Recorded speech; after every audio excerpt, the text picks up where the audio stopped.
is a UUID V1 sandwich attack or IDOR. So that's the sandwich attack. That's what it was. You know, I should have remembered. Yeah, your specialty. Yeah.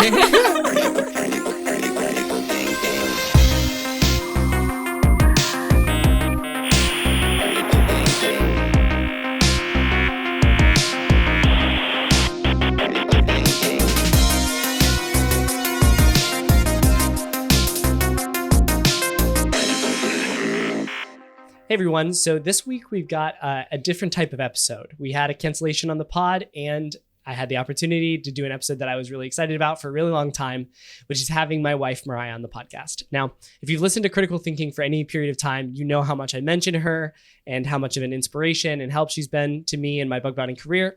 So I wanted to take some time to interview her experiences at the live hacking event, her experiences with the highs and lows of bug bounty as I crash to the depths of despair over a dupe, or I'm on top of the world after I find a crit.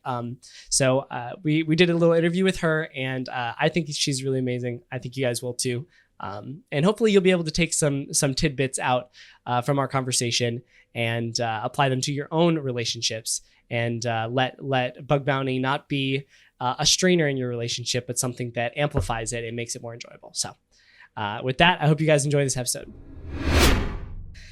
Alrighty, my love, we are recording, and everyone, today we have a special episode. We had a cancellation on the pod, so we had an opportunity to bring on an episode that I've really been looking forward to doing for a long time, which is an episode with my wife, Mariah. Hi, everyone. I'm Mariah. So let's go ahead and look at the episode plan that I've got in place here. First thing up that I wanted to do was I've got some bug bounty questions for you as a bug bounty wife. So let me elaborate a little bit on what I was thinking for this episode. So you guys know, if you've listened to the podcast for any period of time, that I talk about Mariah a lot on the episodes, and she's just been a really great support and encouragement to me throughout my bug bounty journey. So I thought we could talk a little bit about that, and about how to encourage your hacker, and how to, be an awesome bug bounty wife or girlfriend. And then I also wanted to take this little segment in the beginning to ask you some hacking questions and see how much over the years you've absorbed. I have been to more live hacking events than I can count, more than probably most of you will ever go to. Mm-hmm. And I've listened to a lot of show and tells, and have heard this one talk quite a lot about a lot of things. So I'm optimistic that you'll give me some questions I might be able to answer. All right. I think you'll do great. So let's go ahead and start it out. First question. What are the two primary HTTP proxy softwares? Oh my gosh. Okay. HTTP proxy softwares, so Burp and Kaido. Burp and Kaido, that's right, correct. Ding, ding, ding, 1 point, Mariah. Easy. That's not even a technical question. Yeah. Okay, they're coming, don't worry. I'm not going to go down the list in order. What are the happy bug bounty report states? Like, what are the, on HackerOne? Is happy an acronym? No, it's not an acronym. What are the states of a report on HackerOne that like triage, is that what you're talking about? Yeah, okay. Triaged is one. What are some of the other ones? Do you know any of the other ones? Triaged only. Got a dupe. That's not a happy state. Not a happy one. Just that good ones? Yeah. Can you give me any? Triaged and paid? Triaged and paid. Paid is not a state. Okay. So triaged. Resolved is the state. Resolved. There you go. Very nice, Mariah. The other one is pending program review. That's like the program needs to go. So it's been triaged by the company and by HackerOne, and then the company needs to go and review it. Pending program review, right? Cool. I was trying to be more like program agnostic. Oh, okay. HackerOne's not the only one that like triages reports. That's true. Yeah, you're right. Okay, so what about the sad bug bounty states? You said one of them. Dupe for sure. What's the one? The not applicable one. Not applicable. Is it applicable? Is that the right word? Not applicable. Yeah. NA. Yep. Out of scope. Out of scope. Yep. That's not a state, but it is a delegation. Did they ever just send you a thumbs down? And yeah, there's one that starts with an I that I think you know. I'm sure I do. I didn't hear you say it. Inconceivable. Inconceivable? That's actually when it's critical. They give you an eye. Inconceivable. Informative. Yeah. So like it sort of worked, but it doesn't really do anything. Yeah, exactly. All right, let's see. In your estimation, how much time does it normally take for a hacker to find a bug on a new scope? For a hacker to find a bug, I'm sure it depends. It's very. It does. We won't try to generalize it. We'll say for you, and my estimation for you, it takes about a week to find 15 bugs. A week to find 15 bugs? So you spend crap. 3 days not finding any bugs, whining about it. And then around day 4, he finds 7, and he's like, oh, never mind. And then the rest of the week, he just finds them steady from there. Accurate. Yeah, I think that first part was 3 days with no bugs, and then the tidal wave. I think that's very accurate. Okay. I'm not sure if I've talked to you about this level of nuance, but let me ask you this, okay? So, there's CVSS, right? That's how we rate the vulnerabilities. Oh, I know CVSS. There's a metric in CVSS called privilege required, okay? And the values for that metric are none, low, and high, right? So if you find a bug on an application that is self-sign-up, right? You can go and sign up. Nobody has to approve anything like that. What is the value for the privilege required metric? If you have to sign up, it should be low. You have to be no, is it no privilege? No, Mariah. No. You have committed the fatal error. It's none? It's none. Yeah. Well, we like to think it's none. For any of you program managers listening out there, this is not an endorsement. Just because she says that doesn't mean I'm going to accept it. You have to be a user. That means isn't that by definition? Yeah, but privilege required. So don't give me that look. Don't give me that look. The attack starts from where you can define from where the attack starts. So you can actually make a.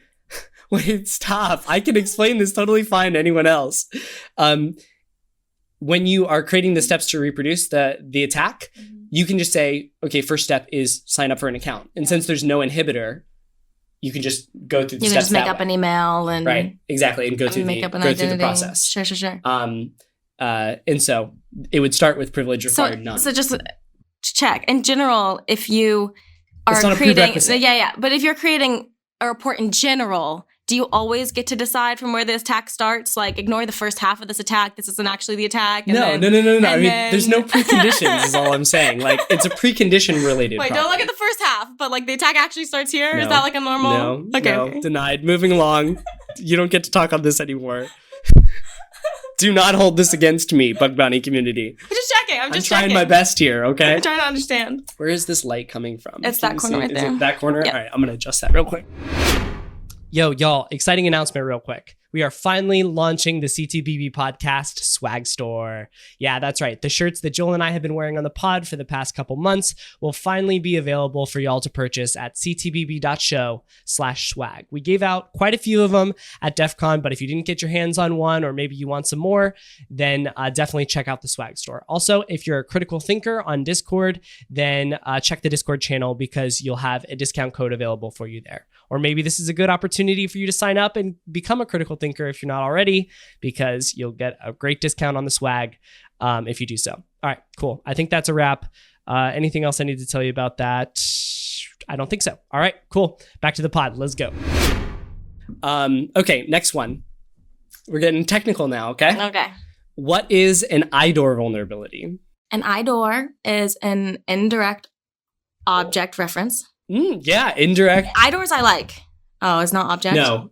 Insecure direct object reference. reference. No. Okay, no. That makes more sense, though. That was pretty close, though. An example. Can I do an example of an IDOR? Yeah, please give me an example. An example of an IDOR is when you're on a site, right? Mm-hmm. It's got really bad security, so it's got lots of IDORs. Yep. And it'll say, in the URL or something, it can have, user equals, and then, a number. Yeah. And exactly. then you can, if it's has poor security, you can just like change the number like 5 million to like 5,000,001, and then you get a different user. Perfect. I can see that you've heard me explain this many times. I like, you have a different way IDOR that I really liked. That wasn't just like a plain numbers one, like a +1 user integer one. Yeah. And you did one that was really cool. That was, you figured out how they were creating user IDs based on timestamps. Yeah. That was a while ago. Yeah. But I really liked that one. So it was I found one very similar at this last life hacking event, actually. It's timestamp from when they like created their account or something like that. Yep. So timestamp from time of creation of account down to like the millisecond or something like ridiculous. Yeah. And then you like figured out, you just guessed that that's how they did it, and you figured it out, and it was like a really long string of numbers, but it was an IDOR. This is such a cute explanation of all this. No, it's a good explanation. No, it's very That's good. how No, it it's very worked. good. You just described, I believe, is a UUID v1 sandwich attack or IDOR. So that's the that's sandwich great. attack. That's what it was. You know. I should have remembered. Yeah, your specialty. Right? Yeah. Okay. Let me see what else we got here.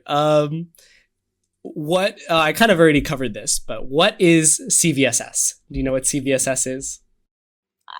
Let me see if I can. You don't have to give me the acronym. No, I but- kind of want to know the acronym, because CVS is like the scoring system of whether or not something Yes. is, from informative to critical. And I'm actually going to look it up. I think it's Common Vulnerability Scoring System. Yeah, it is. Scoring system. So you get full half points for that. Full half points. Oh, thank you for your generosity. You're welcome. So all right, cool. And then we got another technical one, and then we'll do a non-technical one. What is an XSS?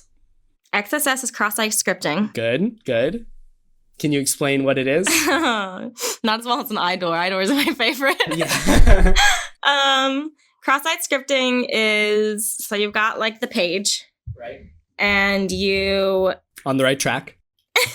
you've got a web page. You can sort of like paste your own code over that web page. So Okay. if you send someone a link, you can make them traverse through your malicious code to the web page and have like both, like it's like a package deal.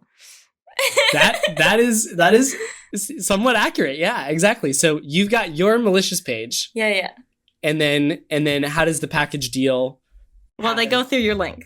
Okay, yes, exactly. They go through the link on our attacker page, and then It's still like then what does the it do to their website's website? link, Yes, it's their website's link. Yes. instead of like badguy.rhinoraider.com. Yes. It's still like the good Oh my link. gosh, I need to register that right now. I need to put that DNS Just before entry it in. airs, you've got time. Badguy.rhinoraider.com. That's perfect. And that is where I'm going to host all of my POCs from now on. Yeah. So then you're right. So they click our malicious link that was on our website. Yep.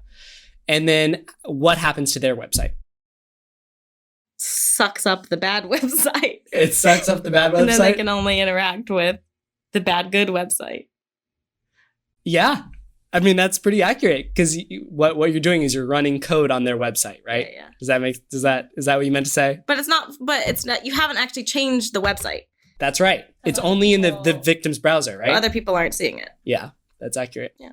Very good. It's Very like a good. hat. Very good, sweetheart. You rocked it. Okay, last one.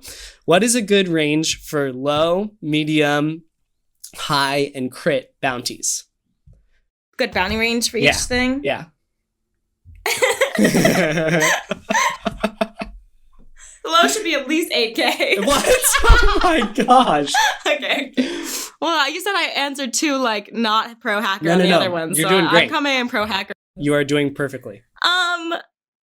Okay, so we're talking about like what would I expect to see, not what is like would be good, because like would be good is probably higher in general. Yes. What is like maybe a if you look at a program, you're like, oh, that's a pretty good bounty table. When I look at my programs, what I'm looking for Right.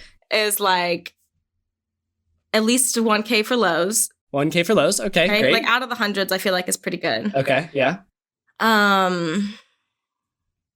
Mediums around 5K. I'm pretty sure I've heard 5K. you say. Okay. You're doing great. You're right on the money at this point. Highs. I guess I don't. it varies a lot from program to program, the It jump does. between a medium and a high, right? It does, yes. So like 8K to 10K high. 10K, yeah, sure. 10K can be some crits too. So I'm sure Yeah. there's like a... There are definitely programs that pay 10K crits. And I personally kind of like a really wide range for crits. Like 10K does feel like a crit payout to me, Mhm. but also like 30K Would be awesome. to 100K crit payouts. Like some Right. of these companies should definitely be paying 100K for... Yeah, Shopify has, I think, like 25, or maybe it's 50 to 200K for crits. Whew. And So 50 is their You may their never lowest get- crit. you may not ever get them to pay it because of the way that their vulnerability rating system works. But Sure. the fact that it does exist, and I have seen them pay it a couple times. So Yeah. that's a pretty big range. So you like the bigger ranges on the crits? I do. I'd rather be paid as a hacker, right? I'd rather be paid out 10K for a crit than never be paid out 50K for a crit, Yeah, absolutely. right? Yeah. That's just my personal. I agree. I think that's a great approach. All right, so that's all I had for my questions. You did very well. I'm gonna give you a little Thank you. round of applause here. Those were like very, very gettable. Yeah, I think you did well. Okay, so now I've got a couple sections here in the doc that we can go over. I'm really personally curious, and hopefully I won't put you on the spot too much, to hear about your memories from the live hacking events and Oh the my show and gosh. tells, because I know you've got a couple that Wait, you the really show and like. tell specifically, or just like story Ideally, time? the show and tells, because it's like a Technical hacking audience here. podcast. Yeah. We'd like to tell them about hacking stories. Yeah. But also, Mariah, just for reference, Mariah has a lot better memory than I do, and so when we talk about like our history of our relationship and like just in general, she has a better recollection of what's actually happened normally. So I was thinking we could also go and cover a little history of our relationship plus bug bounty. Yeah. So I think one of the classics. Can we talk about like who was like sponsoring the event, like who was hosting the event at all of these ones, or no? I would recommend not. Okay. Yeah. Because sometimes most of the time it's not really relevant to like the general feel of a live hacking event, but sometimes it has been relevant. Sometimes it is. Yeah. For good, better, for worse. Right. No, good question, sweetie. Good question. So let's talk a little bit about the first live hacking event in the story from your perspective, because my first live hacking event was, I want to say it was H1313 or something like that in Washington, D.C., which is like 20 close to where I live. 13? No. This not 2013. My bad math. 2017. 2017? Yeah, I did the wrong. 2017, I think. And yeah, it's an interesting story of how I got into that event, and I've told that story before on the podcast. So I kind of want to hear Mariah's take on the story. Do you remember at all? Yeah, I remember a lot about it. Sorry, I hyped you up. I was like, her memory is amazing, and then you're like, I have no idea I have what at you're talking least about. 300 details about this event. Okay, I'll right. pare it down some Hit for the me. audience. At that point in time, we were like massively in college debt, still in college. No, this is the relevant part for me. Way to start it out. Okay, no, that's good. Because like We were. I Student mean, we loans? have like flexible money now, right? Yeah. At this point in time, we did not have flexible money. We had negative flexible money. And Justin, when he was like in high school, and I had met him in high school. When he was in high school, when he was younger, I knew he had like done some like hacking stuff, right? But then he sort of heard about bug bounty and then sort of started it like very loosely while we were like in college and moving around and like had a lot going on. But he was like doing this for fun sometimes, and I know he had some of the skill set beforehand. We got married in end of junior year of college, just for the record, The summer we were, before senior year. I guess most of the time that I knew about bug bounty, I think we were already in a serious relationship or married. So Yeah. So he got invited from this friend to go to DC, which is not far from where we live or lived, and do this thing. And I feel like in college, it's such a good time to like do a ton of things you haven't done, right? Like I went to like conferences of different types. I like tried different things. I tried like 30 different clubs at my school. Like I was definitely in a habit of like trying president things. of multiple clubs, like, yeah. Nice. I feel like we were in a really good habit of trying things that we didn't already like do, right? Like Yeah. college is an awesome time to do so many things you've never done. So he got invited to go to this conference, is sort of how it was pitched, which life hacking events are not at all like a conference. Yeah. In DC, and he was like, "Oh, it's far, and like we already have a lot to do, and I don't know." And I was like, "Justin, so stupid. You can drive to DC in a day and come back and like meet people and like do something you haven't done." It was last minute too. It was last minute. It was like the next day. Yeah, it was. It was like, yeah, it was super last minute. And the friend that invited you also, wasn't a friend we hang out with all the time. So, Sure. It wasn't like to see your friend that you were going to go. Right. But yeah, I was like, you're doing this. You're like having fun doing it. And he had just made some money off of doing it. Yeah. Like that week or the week before, something like super recently. Yeah, I think right? I landed like one of my first bounties. It was like probably my third or fourth, but it was $2,500, which was like a good chunk. A at the really time. impactful amount of money at that point in time. Like Yeah. a very noticeable, like, wow, you just like sat on your computer for part of a weekend and like made a good chunk of money that we can really use for our lives. Yeah. So it was like worth noticing. And yeah, I was like, yeah, definitely go. And then I don't even think I was going to go with you in the first draft. And then, because you were a +1, so you didn't know you could bring someone. And then that just ended up coming? Or Yeah, you just ended up coming anyway. And we were like, ask anyone? I don't think we did, because it was like, the person that invited us was a +1. Yeah. And then I was the +1 of the +1.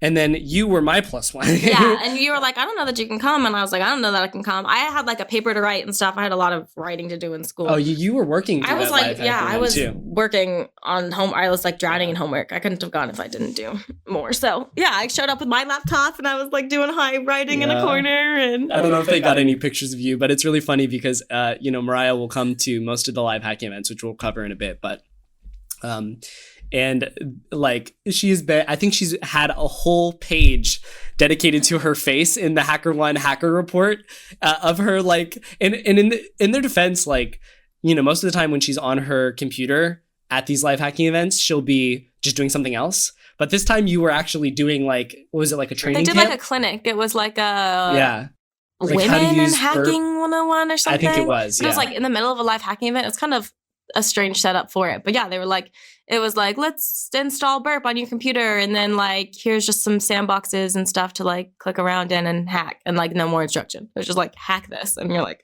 okay, well, thanks for installing Burp, I guess. But Yeah.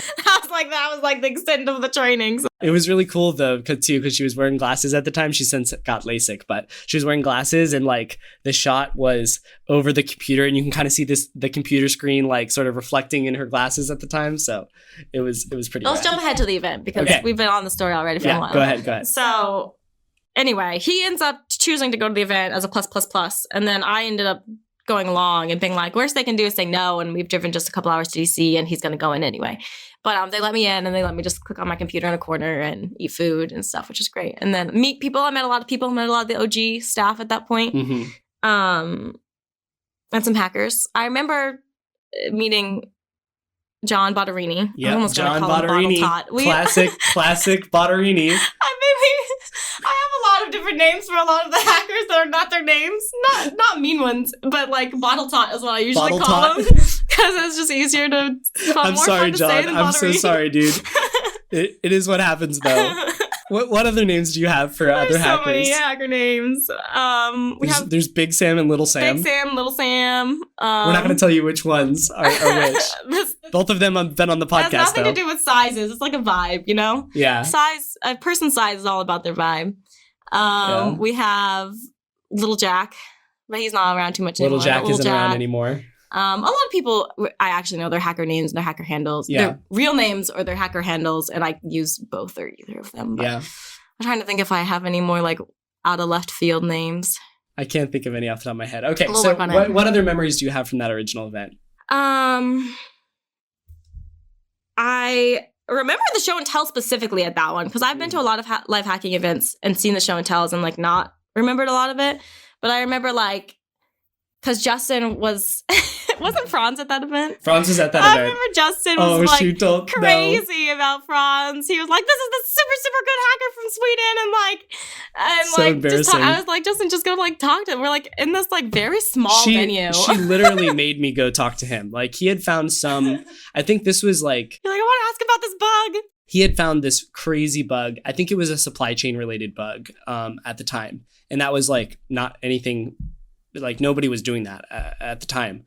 And I was like, I don't understand how this works. I need to go figure out how this works. But I was like, I can't really go up and talk to him. So stupid. And I was like, this is literally, this guy could literally just be a Joe off the street. Like, just go talk to him. He's only famous to you. I'm sure he's famous for many people, but like, we're like in a very intimate setting. Like some of the venues are very small big. venue. Yeah. Some of the venues are very closed off, right? Like lots of closable doors. And I know that makes, I think intentionally, right, some of the hackers less accessible. They would just want to focus and work. And I think that's totally fine to respect that. Yeah. There wasn't closed off spaces. It was like a very open floor plan.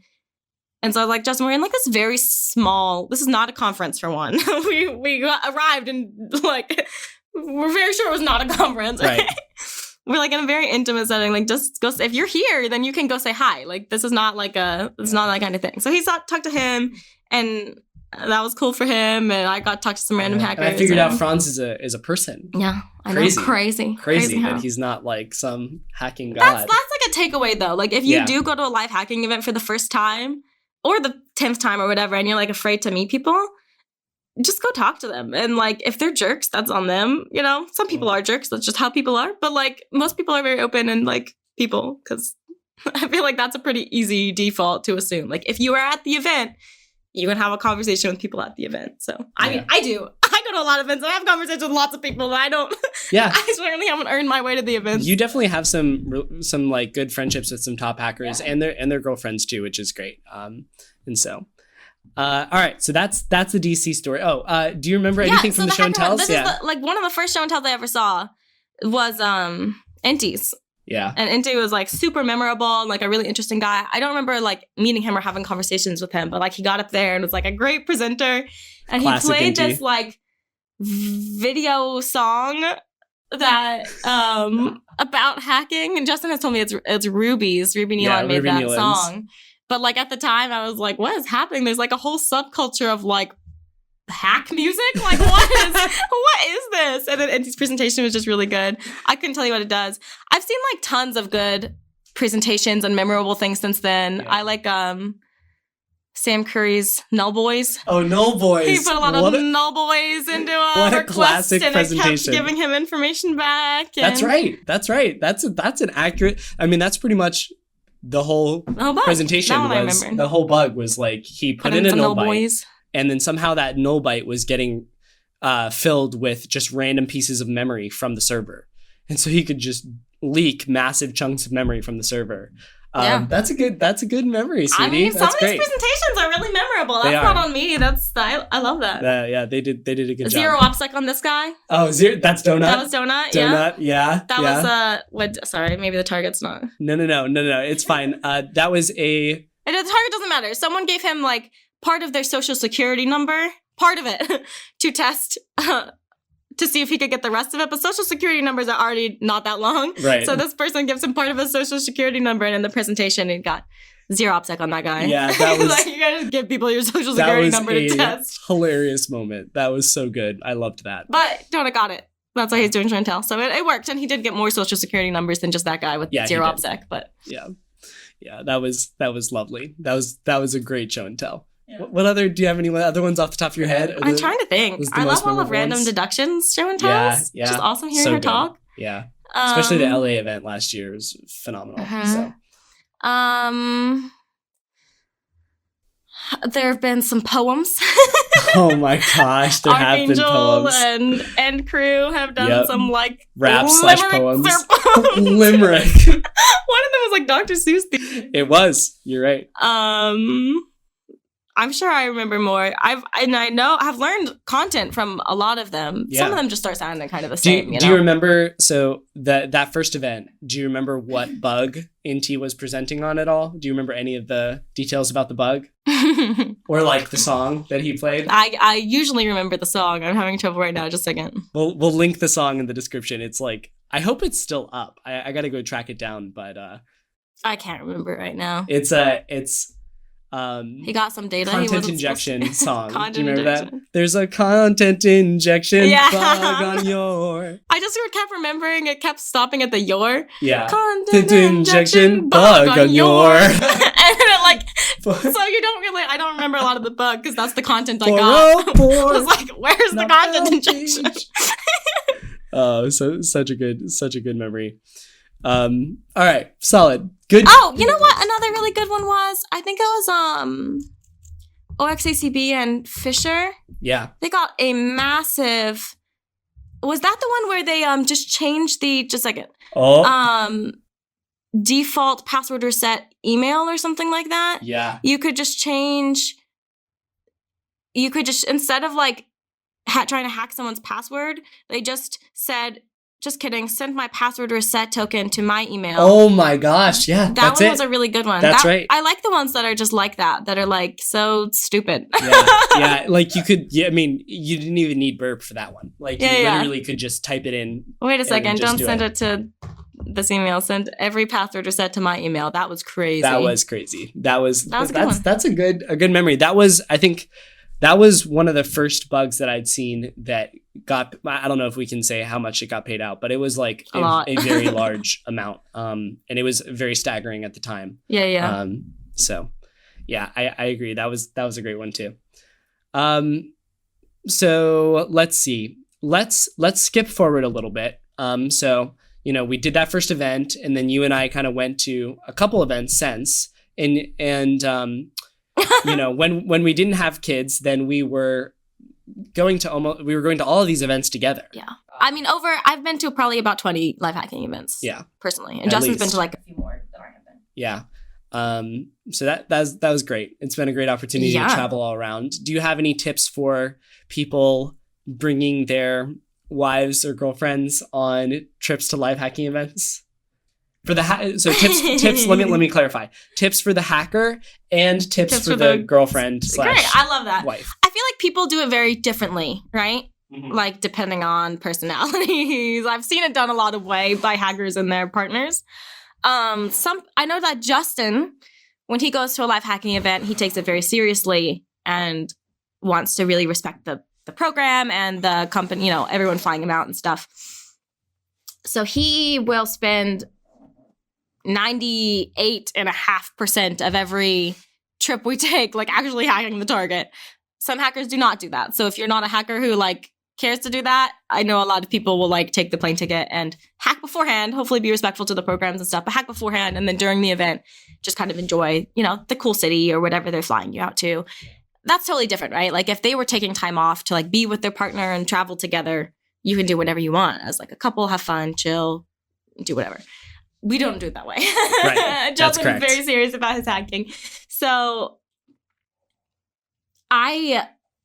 for any partners who are the plus ones on the sidelines for the things, I had to do a lot of work to like not demand his time during those times and like not try to drain or pull or like complain him away from the things that he's doing because they are very important and I want to be respectful of his hobby and also his job. And his focus, like it takes a lot. It takes a lot to hack these targets. That's kind of the point. So for me, it was a lot of like, okay, if I'm going, I am there to be supportive. I am not there to take his time. I'm hopefully there to maybe make some things more efficient for him. Help to make some more money for both of us. I love that for us and like let him kind of be. So it really depends on the locations that we've gone to, what I've done. A couple times, and for some of the longer ones, most of the time they're a weekend, which is chill. For some of the longer ones, like out of the country, or sometimes Vegas is so long, I've like brought friends or family and like just, forgot about Justin and done whatever I wanted. Done a lot of planning, like today we're going to take a bus tour, and the next day we're going to rent a car and like drive here and go kayaking and like do all this stuff that Justin has not gotten to do on his vacation. I've been to Vegas 5 or 6 times at this point, and I've never been to the Grand Canyon. It's like the easiest thing to get to. Like every single time we go, I am just lasered in on work. And then by the time I'm done, like after Vegas, you're just toasted. You just want to go home. You just want to go home. Especially Vegas. Yeah. But Mariah's seen the Grand Canyon like 3 times and I've never been. That's beautiful. That's great. Yeah. I still haven't ridden a donkey down into it. I've never been into it, which I feel like has got to be the best way to see it. Yeah. But maybe sometime when Justin goes. Did you ever do a helicopter over it? No, I'm not bougie like that. Justin is a very bougie, so sometimes it's nice to not travel with Justin. I'm very bougie. I'm not very bougie. Okay, I forgot the audience we're talking to. The guys troll me all the time. Like all the hackers are like, we're talking to. Justin, spend some money, man. Justin is not bougie. Yeah. Compared to you guys. Yeah. He just has more, like, he would take a helicopter ride and I would take a donkey, you know, like, this is the level. This is the level. But he would not take a private jet over the Grand Canyon. No. So he's not, like, bougie. Thank you. Or he wastes $10,000 in a weekend gambling. Like, he would not do that. Yeah. Actually. Yeah. So. Thanks. Yeah, you're welcome. So going back, you were saying there's a little bit of a mindset shift for you. So much of a mindset. And I know some couples aren't like that, right? Some couples aren't there to spend as much time as possible with their partner. And I totally get that too, but that's not what I do. In general. Yeah. And I think you had a good tip, and I think we've had a fun time with it too when you're able to bring a friend with you. Yeah, that's fun. Yeah. A lot of the weekends though, maybe I'll try to plan something that I know Justin might want to do, and like maybe some hackers can join along. We do a lot of little stuff. We'll go to like a museum is such a bad example, but we have done that before. Mm-hmm. I know Justin doesn't like museums so much. I don't love museums. That's totally okay. Yeah. Well, but like an event that we can like maybe tag a couple hackers onto that he and his buddies can come to too, and like have a fun time for like an evening. We usually have at least an evening to do something together. And in general, I just kind of like try to get in my mindset. Sometimes I'll have like work I need to do on my computer. Sometimes I'll have just, you know, chill and enjoy the hotel view and like a little food with the hackers and like see some old buddies now. But yeah, sometimes I'll do stuff for myself. And I think that's a really personal decision. You know, it depends on how much work you want to do for yourself, how much planning you want to do for yourself. If you can choose to have a fun time traveling by yourself in a really cool city that you're not paying for, like that's obviously going to be the best. But if it's not worth the effort, then don't go or chill or do whatever you want. How has that been for you? What like do you think you... Vancouver was one that you were incredibly busy for. I remember. This is like years ago now. You were like so busy and so unavailable, which was disappointing and early, so I still wasn't as good as like letting you be. But Vancouver was so awesome. Like so beautiful. Like you can go and have a fun time alone in Vancouver, you know? Some of the places just haven't really been worth it to me to like go through the effort of having a good time by myself. Right. But I really do feel like that's personal. And I think I generally have, if I pick at least one or two things I want to see and either invite you to them and see if you can do them with me, or say like, I am going to have a fun time and I am going to see the one or two things I really wanted to see, even if he's not free to do them with me. That's been best for me. Just like do one or two good things, make yourself some good memories you can take home and like make it worth your time for going. So. Yeah, that makes sense. Yeah, I think it can definitely be a very intense time. And I think HackerOne has evolved a little bit now to have that extra day on the end normally after the hacking is done, because I think in the beginning they were kind of playing with it a little bit and they would try to do like a community day before the event. But the thing is, the people that are really competitive or really taking it seriously are still thinking about hacking that whole time. Yeah. So it's much nicer to have it on the back end of that. Yeah. Now everything's out of my brain. Everything's done. You can't even, everything's a dupe now anyway. Yeah. Everything's a dupe now anyway. That's too real. You know, or the submissions are closed, right? Yeah. And then you can go and have a relaxing day together. Yeah. Yeah, exactly. That's great. And like they often will do something so fun. Like we've like boated down the Thames, you know, and we've gone to see like an NBA game, you know, just like random stuff that is like scheduled and there's a bus and like you go and the hackers go, you know? So like we've gotten to do a bunch. They'll get me tickets too, which is great. We've like grown into that, right? The more I like showed up, the more we've like grown into, cause you know, I didn't even ask the first time and I wasn't sure if I'd get through the door. Now I get through the door, but they boot me out for show and tells. So I don't have many recent show and tells cause they're all like, you know what? NBA. Randos hearing about bugs live on our servers or something. I can go sell that information to nation state or something. Right. I don't know. You know, it makes sense. It's just not as fun, you know? Yeah. But it makes sense. I feel like they should just have some NDAs there and then you can just sign it and stay. You know? I mean, but if you're going to sell information for millions of dollars, an NDA is not going to stop you from selling information for millions of dollars. Well, then it doesn't, you know, do anything anyway. It doesn't do anything. It doesn't do anything. It's a lawyer thing for sure. It's limited liability. I get it. Yeah. You don't need randos watching. It's just more fun to watch. Yeah, that makes sense. What was your favorite activity that you've done at a live hacking event? Either as a part of like HackerOne sponsored stuff or I think boating the Thames was the best. I mean, That like, was sick, you can't right? beat boating the Thames. Yeah, that was really good. That was the first time I've been to London. And, like, probably not something I would have sprung for if we had been on a trip ourselves. You know, I'd be like, oh, renting a boat. It's probably not even Is that it pronounced expensive. Thames? Is it Thames? I have no idea what it is. Yeah. That nice big river in big London. old river by the clock. That was big old other building.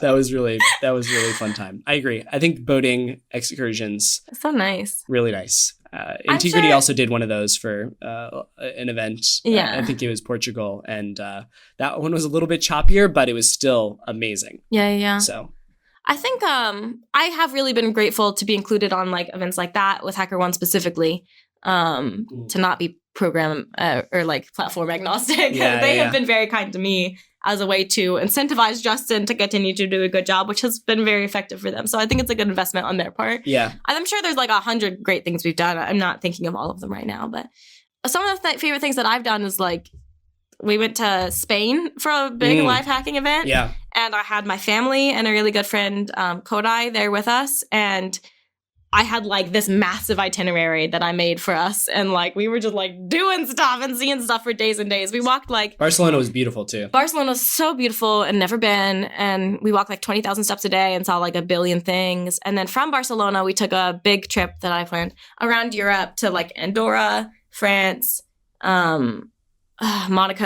Yeah, We like swung around the coast and like did all the things that I wanted to do because I planned it. And we just saw so many cool things. Carcassonne in France was really pretty. So just like, you know, that's how we've done it, especially on the bigger trips, like international trips, is we've like pivoted it to you can change your flight out to whenever you want. It doesn't have to be the day they stop paying for your hotel, right. which I don't know if that's common knowledge, but you can ask them to fly you out 5 weeks later if you want to spend some extra time in Japan or whatever. Like, I think there's like a limit. Maybe not 5 weeks. Yeah, that might be like 2 weeks or something, but you know, That's talk plenty to of the time for a community team, vacation. 'cause, yeah, they can make it happen. So we've like pivoted and had a lot of fun with that.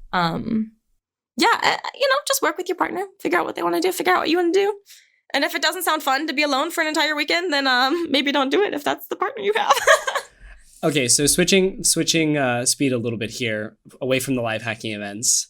One of the things I've talked to the audience on Critical Thinking about a lot is how you were really pivotal in the decision to go full-time bug bounty, and then me maintaining my mental health while doing full-time bug bounty for so long, specifically in the arena of like not putting my self-worth in my performance as a hacker. Yeah.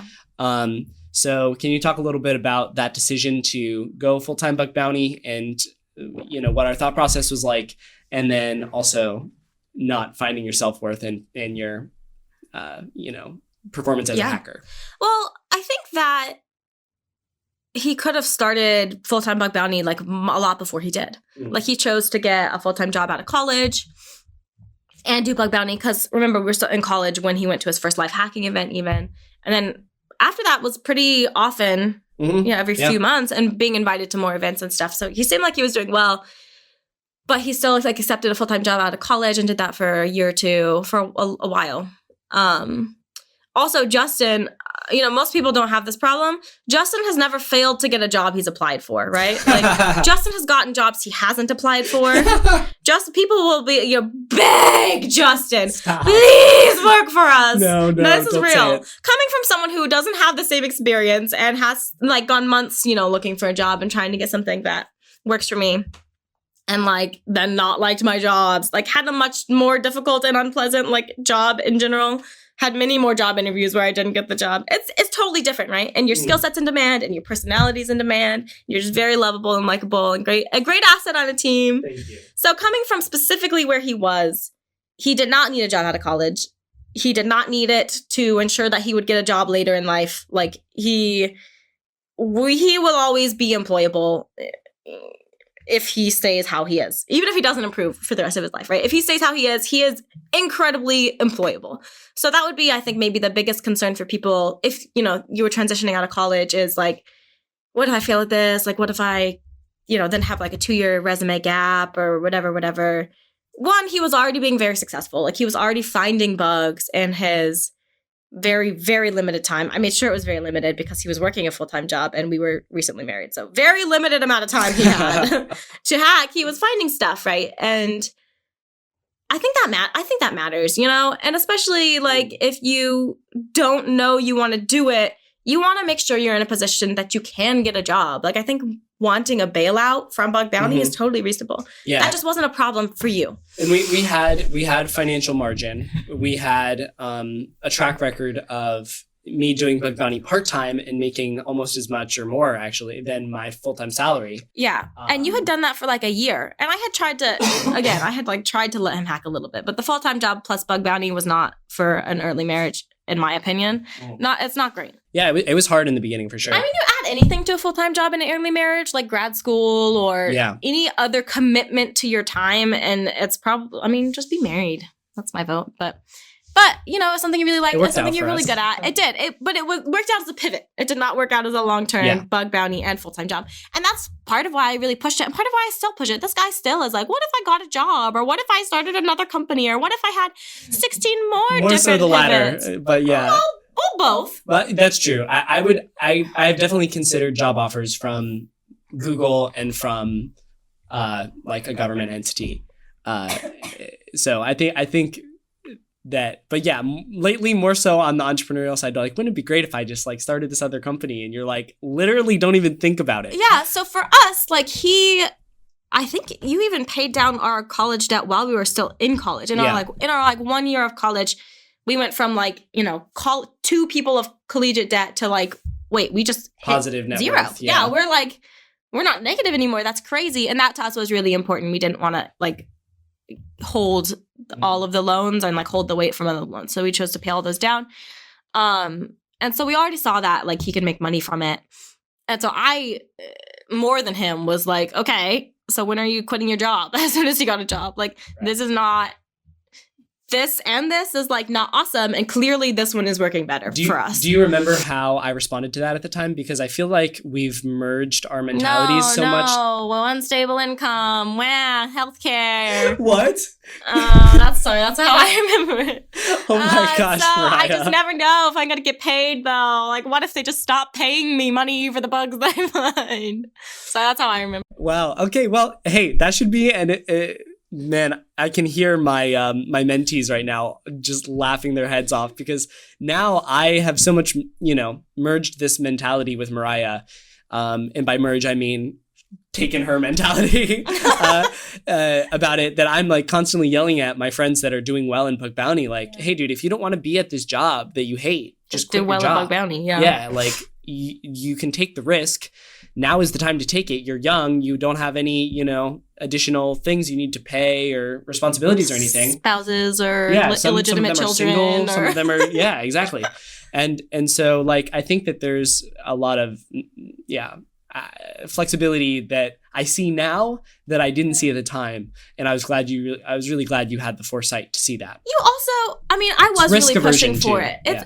You're often a pretty big risk averse guy, right? And so by the time we made the decision, it wasn't a risk. It truly was, there was no risk in it. You had months of success, months of at least being able to pay our bills on such a small amount of time invested.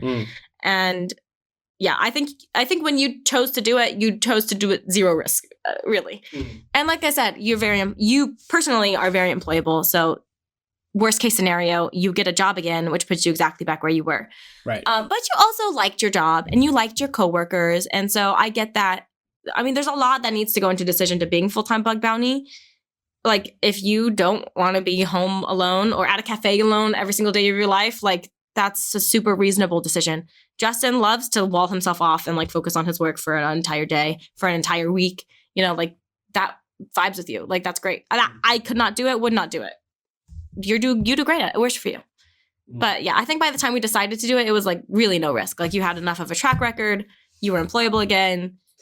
Felt like such a risk to me, man. It felt like such a risk. But I, you know, you're right. I mean, we had a track record. We had financial margin. Net savings. When you think about, I just hear these stories of people being like, all right, well, I'm going to like put my rent on a credit card to like do this thing that I really want to do. And I'm like, ooh, that is dicey, you know? And And so there are definitely people out there that take a lot more risk than we did in that situation.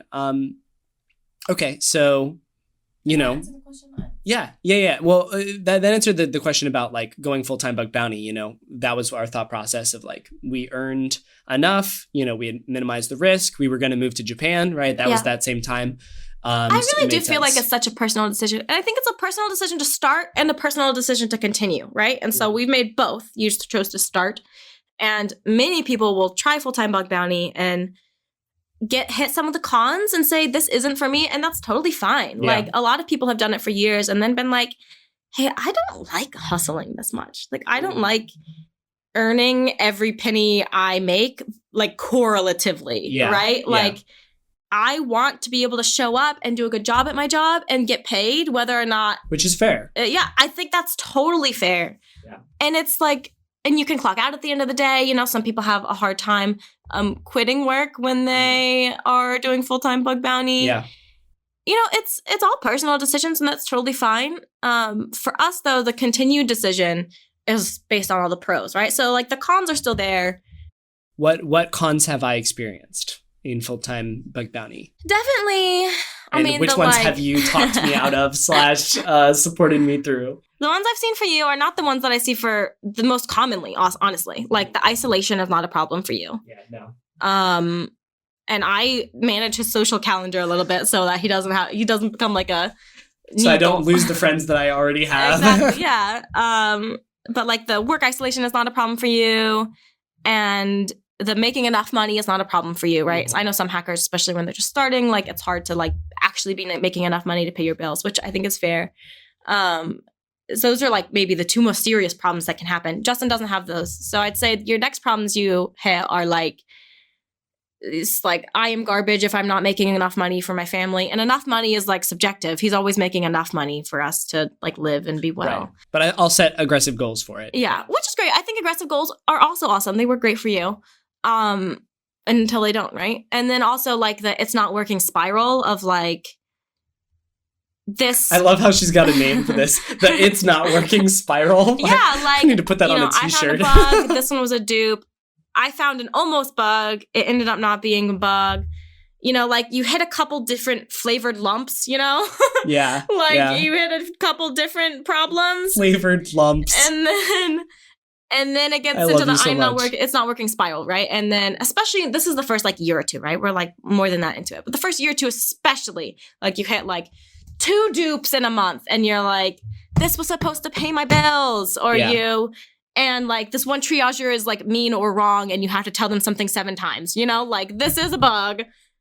I need it to be a bug and it's a bug. Like, like you had a couple different things and then you start wasting your time rethinking your life decisions. And, it makes sense to like lose motivation and like lose energy temporarily when you're disappointed, right? That's just what disappointment in life does sometimes. But but then to start wasting your time rethinking all of your decisions and being like, maybe I'm not cut out for this. Like it is truly a waste of time to reevaluate. That's maybe another good takeaway. If you're going to do full-time bug bounty or you're going to try it, right? You're in transition. Don't waste your time reevaluating. Just like commit to it hardcore. Give yourself, whatever savings you have, whatever time you have, 3 months. And also don't miss metric, right? Like sometimes this happens to you too. Sometimes Justin will be like, this is like therapy. Okay. All right. Tell me. I didn't find enough bugs this month, right? Whatever that is. I wasn't as successful this month as I wanted. Now I'm rethinking decisions. Okay. We're going to pause it. We're going to actually look at what you've done. Because usually when that happens for Justin, it's like, we went on a vacation for like 9 days. We had like this thing implode in our social life. We had like this family member that needed something. We had 3-hour work days for 2 weeks straight and the vacation for the rest of the month. Like, oh no, you didn't find a full-time like 40-hour work week's worth of bugs every single week for 4 weeks when not a single week was a real work week. Like, don't get caught up on that. If you're going to throw a pity party, like you need to have actually worked 40 hours a week to then be like, wait, maybe this isn't working. So you guys see, this is what I get. Like, just to be clear, like, I think I show up to these podcasts, like, pretty amped for bug bounty and pretty in favor of it. But there are some times when I'm really down about it. And then she gives me one of these, like, Yeah. what the heck are you doing? Pep talks where we talk through all of the benefits of the lifestyle that we have with full-time bug bounty. And it makes me realize that, oh, my dupe streak, or like, you know, me having to respond to this report, you know, 5 times before the triages it, is not actually that bad. And this is a really awesome setup. Or sometimes I think unfairly programs have like underrated bugs, you know, programs make mistakes. There are a lot of problems you'll run into. But if you're truly reconsidering doing full-time bug bounty, you need to make sure all your information's right. Like, you may not reevaluate if you haven't gotten your results that you want. Do you if hear you this? Also haven't done the work that you needed to do, right? Yeah. Like, and it's easy for a you week to may slip not away. reevaluate, she says. You need to decide beforehand. Like, I just see so many hackers, some of your mentees that I won't call out by name. Yeah. And like just hackers in general, wasting so much time and energy reevaluating based on garbage facts, right? Like, you got to get your facts right. You got to know how much you're putting into it before you evaluating how well you're doing or what you're getting out of it. Like, you have to make sure your output is matching it's just not worth it. You cannot waste that much time reevaluating that I've seen some people waste. Yeah, I feel that. So, you know, you just gave an excellent pep talk to me in this situation, and all the hackers listening. So hopefully people will take that. Could you take a moment to brag on yourself a little bit? And if you don't, then I will, on like how having a stable, supportive relationship is important for full-time bug bounty. And like, you want me to tell them how important that I am to your success? Exactly. That is what I want. Or would you like me to do it? I can do it too. I just feel like people are so different, you know? Like, I know our relationship is not going to be everyone's relationship. I think I saw in your doc some of the things like how to be a better like hacker spouse, like as the hacker part too. I'd love to go into that some. Well, you know, and for us, it's okay. I'm not going to try to give super broadly applicable advice because it's too broad. So all I can say what I do to support you. And so one of the biggest things we did was we were both working full-time jobs and doing hacking on the side, right? So full-time, above full-time, right? That was not it for us. That did not work. We were like stressed. I would get home from work. He would stay home working for both of his jobs. I would get home from work. We would have like no food, no one to cook. If we cooked, neither of us wanted to clean up. It was like very bad vibes. Like, and understandably, because we're both exhausted, it's like 6:30. We'll have maybe as late as 7 when we finish like eating dinner. We like ate out a lot, which we don't like to do all the time. And then we'd just be exhausted. We just go to bed and start the next day. And I don't like that life cycle, right? Like, I know that's a really, probably the most, at least in America, the most common life cycle is like, you spend your entire day working, you spend your entire evening staying alive, barely living, getting behind on your crap that you will need to do, pushing that till Saturday, like, oh, I need to clean the house, or I need to like go grocery shopping and like meal prep or whatever. And then you start your next week already. And that for us was like, this is such a bad lifestyle. What can we do at this point to change that? So I quit my job, which was great. You know, like I'm very pro like domestic tasks are not for the females alone, you know, like labor should be split equally. But then we just reduced the labor dramatically by me quitting a job. Right. And so now I can take domestic tasks and more. And our real estate portfolio and that sort of thing. Yeah, like property management, like meal prep, meal planning, grocery shopping, all the laundry. I will often personally like make and deliver food to Justin's desk and then like clean up his desk and garbage afterwards. And like that to me is actually totally fine. And sometimes it's not. And sometimes I'm like, Justin, I feel like you're treating me like a maid. And then we have that conversation. And then we fix it. Yeah, you know, and I'll try to be, I mean, it ebbs and flows with my level of engagement on that front as well. Because sometimes I'll just be so in the zone and then I'll look down and there's food and then I'll eat it. And then I'll get back in the zone. And I look down and the plate's gone. And I'm like, this is real for him too. Like his focus is crazy. He is, if anything, too focused, which I know is not a problem most people have. Yeah. So for me, I've just taken on a lot of the stuff. I've taken on our whole social calendar. Like I said, I actively plan him like play dates with his friends and like play dates. You don't have to act like I'm a kid. Jeez. You can play with. By the way, when's the next play date? Yeah, I know. So I think that's a big piece. And I put a lot of like planning and work into our like vacations, like our family vacation stuff. I do tons of research and planning and stuff. And I just take on what I feel like I can take on. For us, that's how we've distributed labor. And for us, that works as like a hacker couple. And it's a really good way to support him. So it takes a lot of the mental load off of him intentionally, right? Like he doesn't have to think about what we're eating. He doesn't have to think about his macros, right? There's going to be like a protein for dinner, like, or worry about it. And like, I also do a lot of driving for our kid and stuff too. So I also wanted to, on the kid note, we recently have a kid in our home, and there's definitely some changes that come along with that. And I think one of the great things about being full-time Bug Bounty was when the kid is away at school, we also can have time together, right? Because I'm self-employed and you are also self-employed, right? So we can adjust our schedules. And even if that means I need to work a little bit later or something like that, we can still go on a date or like hang out or whatever.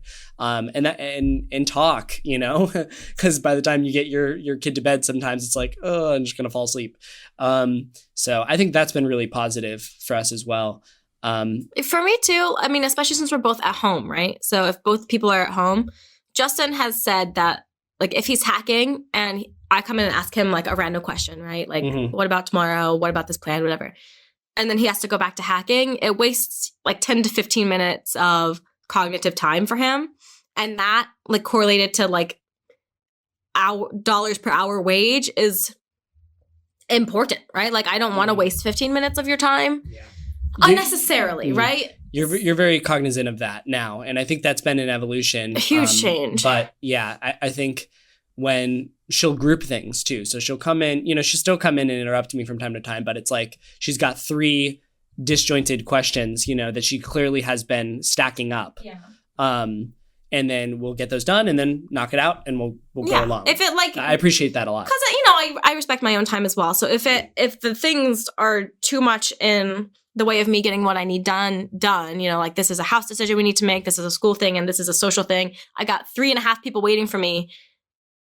And now I can't really like do the rest of my stuff before I get back to these people on these things. Yeah, I'll for sure interrupt him. But like for me, it was definitely a big change from being like, I very much value like people respecting my time. And like if I need something, like responding to that, right? But within like the bounds of, it's just boundaries for working at home, right? Like within the boundaries of working at home, it's and like for sure. Clear expectations, you want to respect each other's time. So yeah. Could you talk a little bit about the goal system that you set up to motivate me and how that's worked in our Bug Bounty career? Yeah. I think part of it, so if you're doing Bug Bounty, you're assuming a lot of work. Right? You have a lot of work. You got a lot of emotional ups and downs. Like live hacking events are one thing. Just month to month, day to day, people not paying you what you hope to be paid. This, even just hitting one dupe, that's always a huge bummer. Like you have expected something and it didn't come through. So one thing, because it's a bounty system and the more work, the more you can focus, the more you can have fun, the more you can make your life pleasant instead of miserable, right? Really, the more money you make in Bug Bounty. Like, if you're just sitting there miserable, it's probably a very applicable thing. Yeah, you're probably not focusing well. You're probably not excited to try something new. You're probably not in it. And if you're not in it, you're not going to be making money. It's such a weird system like that. I'm going to just pause you for just a second because there's an article by Sam Curry on why it's entitled, I think, Why You Shouldn't Become a Bug Bounty Hunter or something like that. And I'm not sure I agree with all of the takes in there. I think we've mentioned it on the podcast once or twice, but I do agree that when you are happy and when you are focused and you are like enjoying the process of Bug Bounty itself, then you will get better results by a long shot. And this also ties back into the self-worth conversation that we'll swing back around to because I want to talk about that again. But there's also other ways to incentivize and make sure that you're having a happy, motivated time, like this goal system. So yeah. Yeah. and there really are a lot of cons to doing bug bounty, right? It's way more emotional than you'd ever be at a regular salary job, right? It's a lot of work. You got to do internal work. You got to collaborate with your partner a lot because expectations change a lot. Yeah. It doesn't count. Even just like live hacking schedule to not live hacking schedule is a lot. But like, hey, I'm on like the trail of this bug. I need like another hour tonight. Like your everyday expectations might change a lot.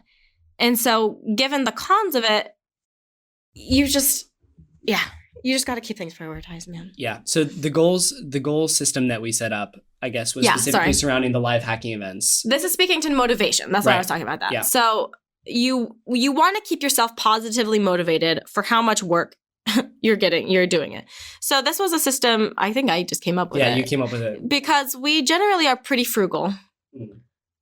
And we were, right, at first we were like paying off all our college debts, and then we were like saving money so that we weren't like we could have some flexibility. Exactly, like and keep some savings in the bank. And then we were like choosing to go to these live hacking events and like not really do anything, like not celebrate them, not have a lot of fun, because we were just in the like pay off the debt mindset. And I was like, this isn't fun. And if it's not fun, it's not going to keep going well. So we pretty early on, we did like a goal system, right? So he would come up with goals for himself and tier them. So like if I make like 10 monies, I'll get 10 monies. I love you so much. This is like a 1 to 10 scale, right? Yeah. If I make 10 monies, this is like the grand prize. If I make like 7 monies, this is the next prize. And if I make like 4 monies, this is my like lowball prize. So like if he makes, and then if he doesn't reach even his lowest goal, which is aggressive for Justin generally, then we don't get a prize. He pretty much always gets at least his lowest goal. I don't know that you've ever not gotten your lowest goal. I don't think so. Maybe once, maybe. But the lowest one is usually like a $100 to $200 prize, or $100 to $500 prize, like a new coffee maker. Like an appliance is is already a couple $100. So we'll do something that my next coffee maker will be more than a couple $100, but we'll get to that later. Or like this one, like a pull-up bar for the garage, installed or something like that. Like, it'll be like something little, but something, and even something maybe we would have wanted to do anyway, but we'll try to like prolong it a little bit to like be a reward instead of just be something that we sink money into. And then like the biggest, you got a car off of one of them. Yeah, and a hot tub, right? And a hot tub. The hot tub was really not cheap. The biggest one. Like I think that one is the one that had the most value.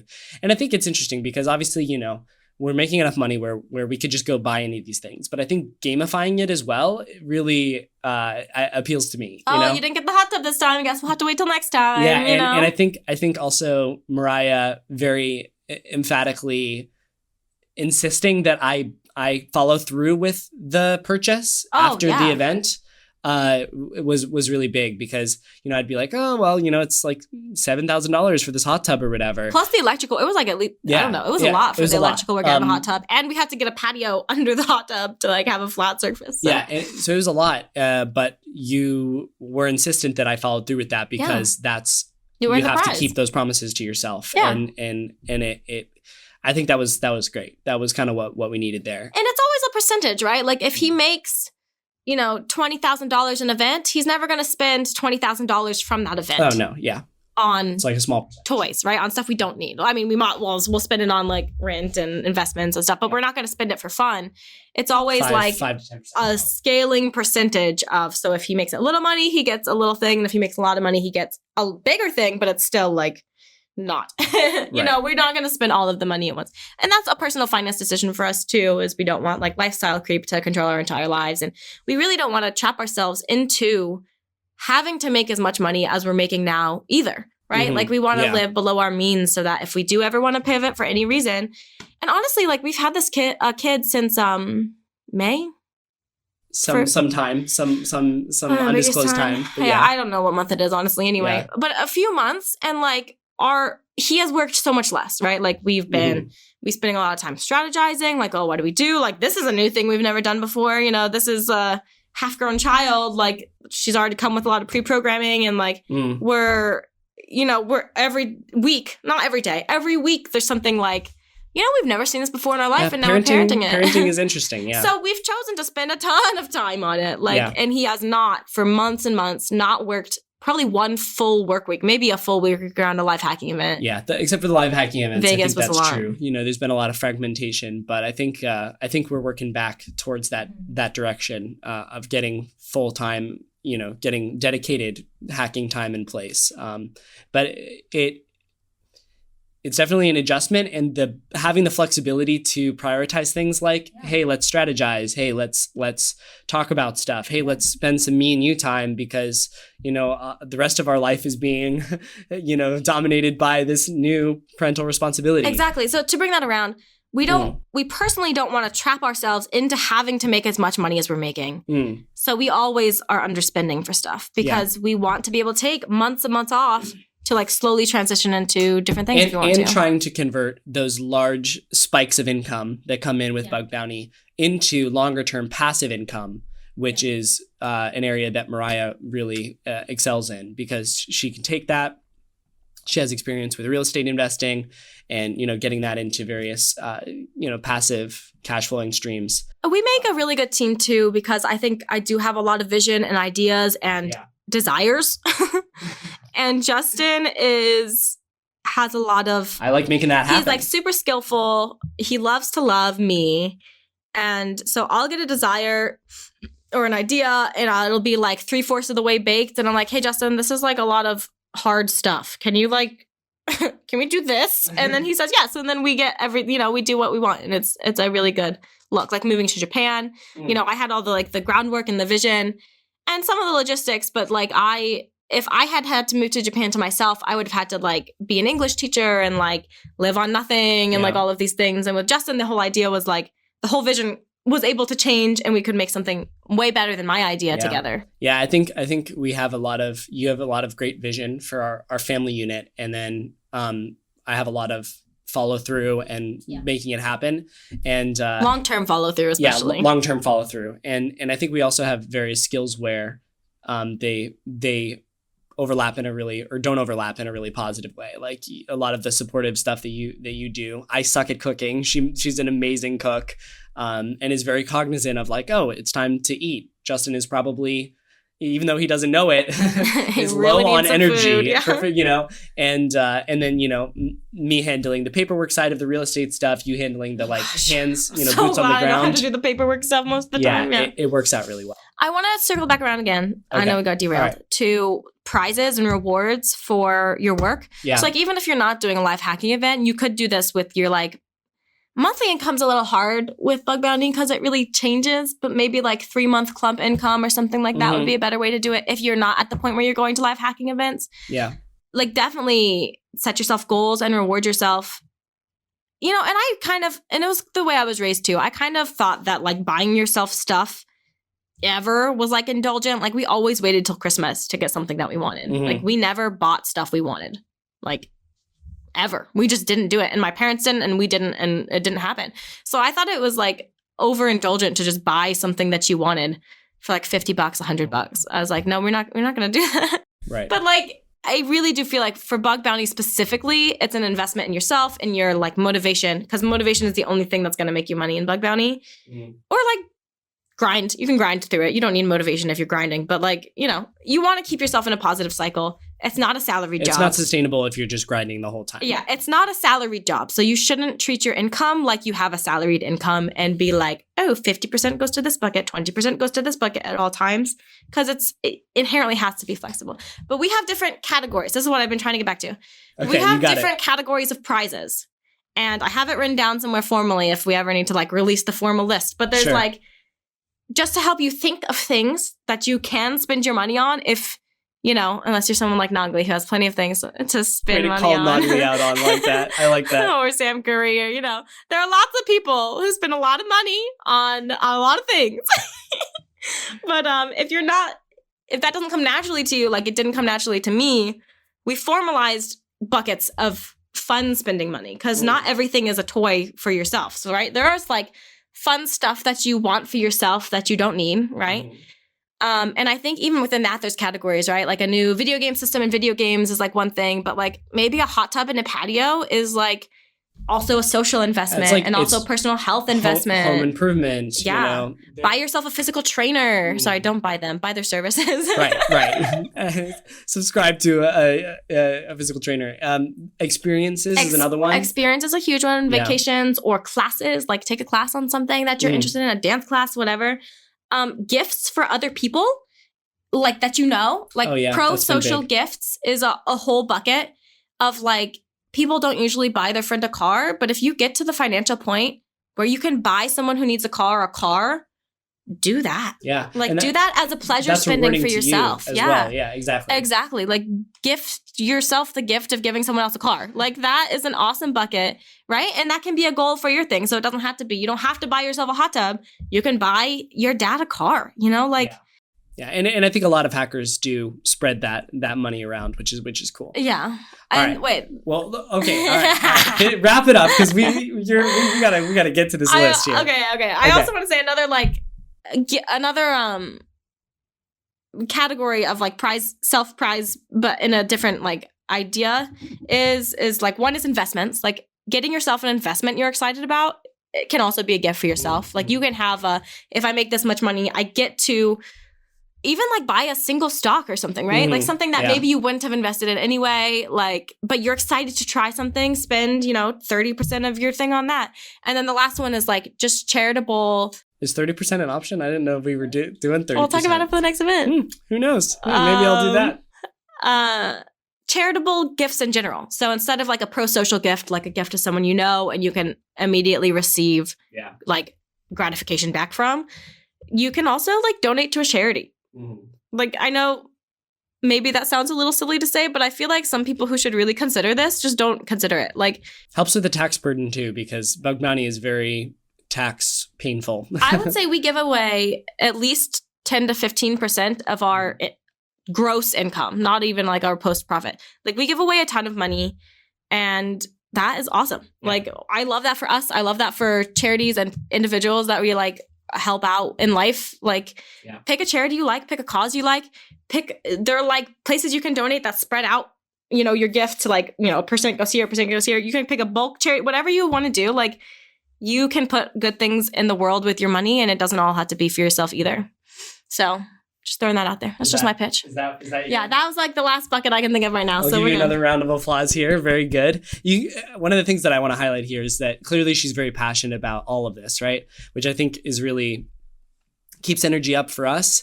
And I think is just an amazing blessing to me to have her energized about optimizing my career path and my motivation and the utilization of the upsides of the path that we've chosen. So I'm really grateful for that. And I think in general, being proud of yourself is better for you than having an extra 10K laying around, right? Yeah. Like the lifestyle you're living of the lifestyle you're living, the choices you're making, like be a generous person, make sure you're someone you like, even though you're like putting all this effort in, you're putting all this work in, like you're doing all this learning. Like I know that it's a grind to do bug bounty, but like make sure at the end of the day, you are someone that you like. And if you're not, make better decisions, I think that's very doable. Amen to that. Yeah, you guys can see why I am on the path that I am on. It's because of excellent wisdom from Mariah like this. We do have to wrap it. This one's getting a little long, but I want to talk about two last sections of how to care for your hacker specifically, and how to care for your hacker wife. So what, the majority of our audience here is, are the technical, are the bug bounty people, right? Yeah. And how can, let's actually just jump to that second one. Yeah, how can let me summarize the first one real quick. I think we talked about a lot of stuff. Yeah, we did. I spent a lot of time trying to assist him because financially and personally, it makes a lot of sense for me to assist his work. It's money efficient for me to not work and help him work better. Right. So like foods and stuff is what I do for him. Definitely protect their space and time and like brain power. Hacking is really hard. It's really cognitively hard. So like make sure you just try to give them space to do their thing and like be there when they need to pout and tell them to suck it up when they need to hear that. And just encourage them and like, just love them. Just be nice and kind and patient as much as you can. So I love your voice when you said, just love them. Just love them. okay, so how can we as bug bounty hunters and people that are spending, so I think, most of the bug bounty hunters out there are doing this work after their work hours, right? So it can feel like a very work heavy environment, right? How can we love our girlfriends, our spouses, etc.? I feel like there would be so many different answers to, like, if it's a girlfriend, if it's a marriage partner, if it's someone you have children with, right? Like, right. I think there are obviously lots of things to balance in life. My biggest one personally is, like, if you say you are or are not going to do something, you must do or not do that thing. Like, if you say, hey, I'm going to be off work by 6:00, you be off work by 6:00. Or before 6:00, have a thorough conversation with your spouse about that. 5:30 if you're like really into something. And, and in general, I try to be supportive too, because, like, I like it when we make money too, right? So it's not always like no, you said 6:00, but it is like, hey, if it's 6:15 and you said you're going to be off at 6:00, we haven't had a conversation about it. That is always a bad move. You cannot do that to your spouse, especially since you are requiring so much flexibility of them in general. Like we said, like, it is okay to, like, need more time to work sometimes, but if you expect that without communicating that, you're going to tank your whole relationship. Like, that's going to be such a bad look. Yeah. And I think one of the other things that I've recently talked to another hacker about is sort of this concept of building up relational equity before there's about to be a drain. Yeah. So if I know, like, hey, there's about to be a live hacking event, like, let's go on dates. Let's, really pour into the relationship and get ourselves in, like, a, 10 out of 10 love bar, fully full, place before that live hacking event even starts, because, during that time period, I am juggling so many things. I might make some, mistakes and hurt you. And it's better to have that connection, both from, like, a you supporting me perspective and for me caring for you during this really intense time. So I think that's something we've also done pretty well. Yeah, and I think just communicating, and maybe this is more of a you problem than an everyone problem. Uh-oh. I think that Justin sometimes doesn't notice what he needs, so he doesn't communicate what he needs. So, like, it took us 2 years to just get to the point where we were like, oh, he needs to be interrupted less when he's working. Like, that should not have been, like, a 2-year process, right? But, like, recognize try to recognize in yourself what you do need, like, what you do need in support. But if your partner's not on board for you to be working every evening of the week hacking when you're working every day and you have a kid, like, don't do that shit. Yeah. Like, just don't. Or, I mean, there's other alternatives to that too. I mean, like, you sleep later than I do. I wake up earlier, right? And so if you need to flip that around from evenings to mornings, if it's really important for you to get it done, start at 4 a.m. Then do it. Or one of the things that I suggest as well is find a job that is project oriented. So, have conversations with your boss. I'm not ever saying, like, do this behind your company's back or whatever, but, find a job where it's like, hey, you complete this thing by this time. I don't care how you do it. Right. Yeah. I don't care what else you do with your work time. Right. Yeah. And then a lot of jobs are like that. And then get really good at your job and free up some time and then use that time to do bug bounty. I think that's a great framework. Like, if it's important enough for you to want to override what your partner wants, right? Like, if it's that important to you, then make your own time for it. Like, make the 5 a.m. to 9 a.m. time before you have to go to work. 4 hours is a ton of time, and it's really inconvenient, but it's much better than sucking that time away from your partner in the evening if that's become a conflict in your relationship. Or find some compromise, right? Or find some compromise, for sure. Where there's some nights per week that you're hacking, and sometimes, But then if you're doing it like that, especially if you're, like, already hitting conflict with your partner, it really is a lot to ask to have, a hobby that's so brain consuming, so time consuming, right? This isn't like a cute video game you can pause and, like, take a 30-minute break and then go back to what you were doing, right? It takes a lot of you away. So I would just be really respectful about it. And I think the more you have in play is, like, a marriage partner is different than a girlfriend, and someone you have kids with is different than a marriage partner too. Like, the more you have in play, the more complicated it becomes. And all right, so now it's my turn to dig on you a little bit here. So, one of the things I had on the list here that we have concreted, and I think we do pretty well on now, is the concept of me giving you my eyes when you do have conversations with me, right? So, she tries to reduce the amount of times that that you're interrupting, right? And when you do come in the room, I try to give you my eyes right away. Now I'm not staring at my computer being like, yep, yeah, you can schedule that for Friday, like yeah, that that's sort a of thing. conflict we had for the first couple Yeah, days too. is if she's giving me that extra respect of holding off and that sort of thing, then when she does come into the room, I give her my full attention.